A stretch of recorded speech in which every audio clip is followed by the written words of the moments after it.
Alright, ladies and gentlemen, and now we're back in business with a live showdown between the Sons of Sigmar and the Vampire Counts. The classic campaign duel between these two factions, always a good time.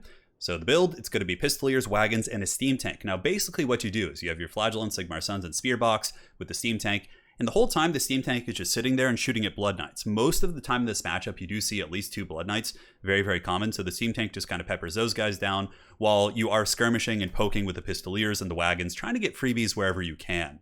It's a little bit of a tricky matchup. I've always felt it's fairly Vampire Count favored, but that doesn't mean that the Empire can't win it. And that's kind of what's cool about the Empire in general, is they're sort of like a jack-of-all-trades faction that can, their worst matchup I would say is probably Dwarves, but aside from that, they can usually scrap in most matchups. So we can go ahead and spend some Chevrons here on just some, Spearmen, whatever. Probably should have put on Flagellants, but leadership is more important on these units. The 1 gold spend! We almost had the perfect spend, but you can't win it all, man. Can't win it all. Yeah, Wagons are quite good because basically if your opponent wants to summon zombies on top of them like a traditional missile piece to shut them down, doesn't really do too much. You could basically just go in guard mode and tell them to attack a target, and since they're like high up and they're not being tanked down by the zombies, they can do pretty well. I'm definitely a big fan of Wagons in a couple matchups. Vampire Count, it's kind of touch and go. I don't like them every single time there, but they can do some good work against like Blood Knights and Black Knights and things like that. All right. The battlefield is upon us. We are going to be, I believe, I don't remember the name of this map. One of the Tomb Kings maps. Looks really cool. Maybe this is where the cinematic took place, where the Dark Elves got caught by the Ushapti. And here we are. All right, so first and foremost, let's go ahead and set up our formation. It's going to be, again, the Unbreakable troops kind of in a little bit of a defensive formation of sorts. We also have the Tattersouls here. Just got to watch out for Scab's Grates. Scab's Grates can be very, very nasty. We got Spears here and Spears here. It's actually a very ugly formation. We got our Lifecaster, and, he's going to be healing the Steam Tank, living his best life. That looks good, and definitely want to take this high ground position here because you can see, we have pretty good line of sight here, and also is far away. We want to use as much space as we possibly can, and 1 Empire Knight just gives you some mass, basically just to stop things from really blitzing into your back line. Pistoliers in 3, Wagons in 4, and this is pretty much it. You just press up, try and get some free value where you can. In the meantime, the Steam Tank is just going to be sitting here taking pot shots at whatever we can hit. All right, good luck, have fun to my opponent. Let's do it to it and see if the Sons of Sigmar can whip out a mighty victory this day, or if we will fall to the Vampire Counts. Who knows? Yeah, FRANZ is not used terribly often in this matchup, but with this style of play, I think it works pretty well. More often than not, you do see Volkmar the Grim just inside of a box, buffing your troops, and really getting a ton of value in that way. But I find this to be a little bit more interesting for me. And what sucks about using Volkmar, sometimes he does get bullied by some of the big vampire monsters. And if you're using Demogryph Knights, if you have like 1 misplay, and for example, Demis are still very good in this matchup, but and that's how you see like players like Tlaxon and Zeus there usually play this. We've seen it in Everchosen. He picks Empire, ends up against Counts a lot, and he'll use like Great Swords with Volkmar and like 2 Demogryph Knights and have like a Sigmarite Hammer using the buffs from the Hammer of Sigmar and the Shield of Faith. It's a really proven style of play, but I just really dislike having zombie summon on top of my freaking Demogryph Knights. It's like one of the worst feelings ever. That's for sure. Really, really does not feel great. But yeah, basically we want to pick apart the Fellbats, the Skirmishers, anything he has in the air. We just want to kind of poke them down. Ideally, we distract him from approaching our main box for as long as possible. That's like the biggest thing we want to be doing, is keeping the fight out here while the Steam Tank, actually, which has a ton of ammo, accrues some good steady value here. So I think we're about ready. Let's go ahead and get this party started. And army size here, 669. All right. And 1353 here for my opponent. So pretty standard. I would imagine Crypt Ghouls, other creepy monsters of the night. Looks like my opponent is ready. Good luck, have fun to you as well. Let's do it to it. Let's see if the FRANZ can reclaim the desert for some reason, which, who knows what's going on here. All right, so what do we have? We have Black Knights, and Blood Knights. Okay, so yeah, fairly normal in that regard. Let's get the Pistoliers, let's get the Wagons going up and prepare some skirmishing. So we can go ahead and kind of square our box up like so. And probably you just want to be shooting the Blood Knights. The Blood Knights are definitely the more important choice. But FRANZ has got to be careful. Ooh, this Vargulf out here is kind of a little bit ornery. I think we could potentially get some good value here. So again, just have to be careful. The Vampire Counts are able to catch you. Things can get pretty nasty. And the Wagons pull back here. Pistoliers pull back this way. FRANZ can pull down here to help. And again, just kind of keep poking. This is good. All this damage we're getting. It looks like we might lose a couple Pistoliers there. Not the end of the world. And yeah, this is the important thing. The Blood Knights are taking that big damage. And now they are going to be pulling back here. FRANZ is getting Spirit Leech, I think, which is fine. We can usually outpace that with our healing. And the Vargulfs are just, continuing to get kind of worked on here. So Wagons should be shooting them. And if those gorillas overextend, maybe FRANZ can dive in and get some work done. Yeah, look at that. Look at the Steam Tank value on the Blood Knights. It's really strong. Vargulf's definitely overextending a little bit here. We could dive in, but I don't want to dive and then get circle beaten by 2 gorillas. Maybe he assumes the regeneration is is going to kind of outpace. And, you know, it's true to an extent. The Blood Knights are going to require invocations, and the Guerrillas can work as screens of sorts. So we're going to kind of pull back here, just kind of keep shooting with the Pistoliers. Franz could take to the skies for sure, but we need to use the... oh, it looks like he's going for the Steam Tank. I'm not sure. So let's get the Steam Tank back. Steam Tank has pretty good mass, so we can get some Empire Knights to charge in and try and like liberate this situation. Let's pull the Pistoliers around, get the wagons kind of moving through the back, and Franz can just, you know, attack these Felbats up in the sky, which is fine. Foe Seeker is active, and he has support here. So let's put him in guard mode, rip shots here, and it looks like most of the Felbats have been disrupted, but there is a big cavalry force basically coming my way. Also got to watch out for terror routes by the edge of the map, something that could happen right here. All right, so it looks fine. Franz is getting in there.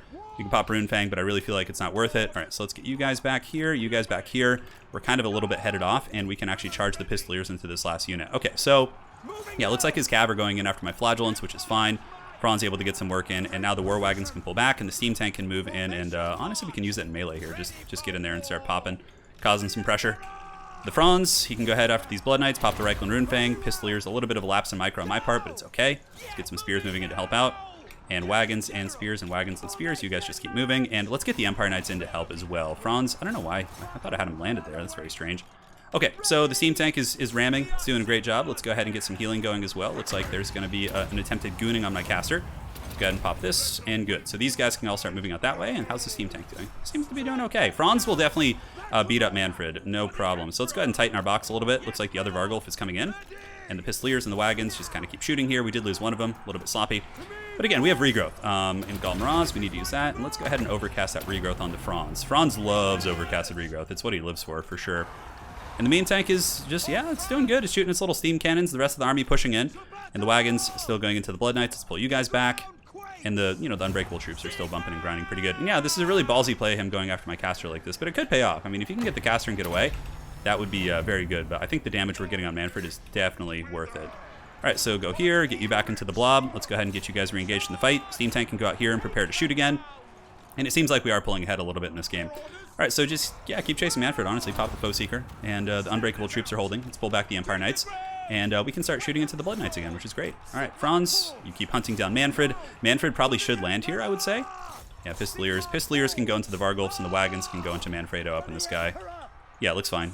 Slow Wizard's a little bit exposed, but Karl Franz is close enough that I think he can kind of salvage that situation, and it seems like the poke and stroke is going pretty well. Yeah, Manfred's getting broken.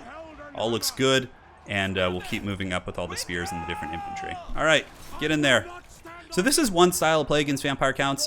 He didn't have too many Blood Knights, which I was very happy about. Looks like some Pistoliers may have gotten caught in melee combat, but it's all good at this point. I think Franz is dominating enough, and Vampires really obviously hate losing their lords. So let's get you shooting in there.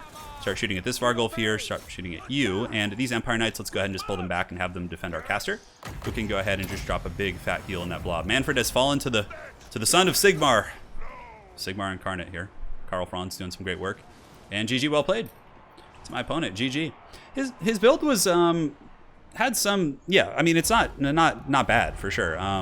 Dragons are a little bit risky, can be a little bit risky for sure, but the two Vargulfs, Blood Knights, usually what you would see is probably, I can actually show you guys a build that's very, very common here, but, you know, Manfred can do okay. He's got a ton of Winds of Magic, you know, get the Spirit Leeches and Bunas on, you know, high value targets if he wants to, but yeah, this build definitely does some work.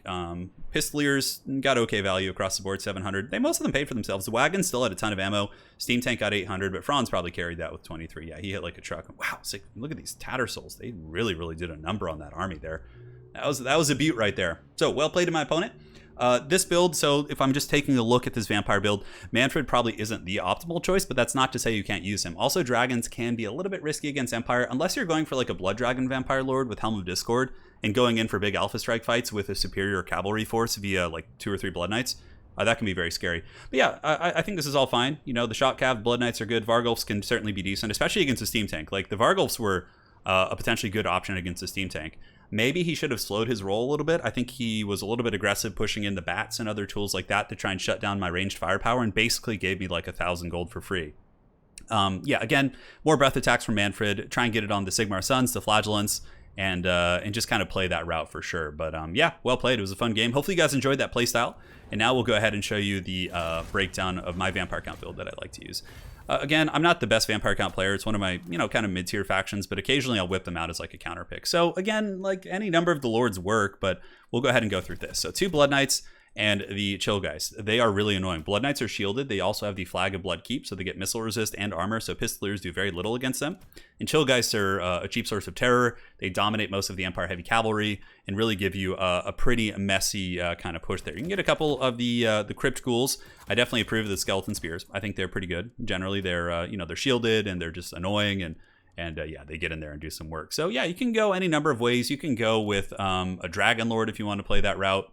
I also like the Scab Scrates on these guys, so you get the White Kings on like horse or something. You can get them on foot too, but horse gives you a little bit more dynamic play for sure. But yeah, there's a bunch of different builds you can honestly do against Empire. But again, you're going to see Sigmar Sons, you're going to see Flagellants. White Kings can also be quite persistent on the chase. Isabella in this situation can even be okay, right? Because you have this this character that can basically heal the White Kings for more or less free. And again, I'm always a fan of like having a couple Dire Wolves. And as far as Fellbats go in this matchup, I'm trying to think.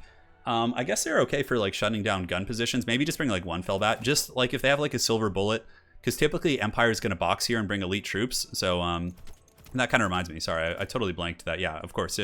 More often than not, you're going to run into like great swords. So having a couple, Graveguard great weapons to like help you on the frontline fight is probably a good idea. All right, let's get some zombies. And now we kind of need to decide on the Lord choice here. So we might have to cut something to make that happen. I think I accidentally deleted my Vampire Count build, so I'm having to do this one from scratch. Yeah, I think I did. Curse the Baggins. Curse the Baggins indeed. Heinrich Kemmler is interesting. He's definitely interesting here.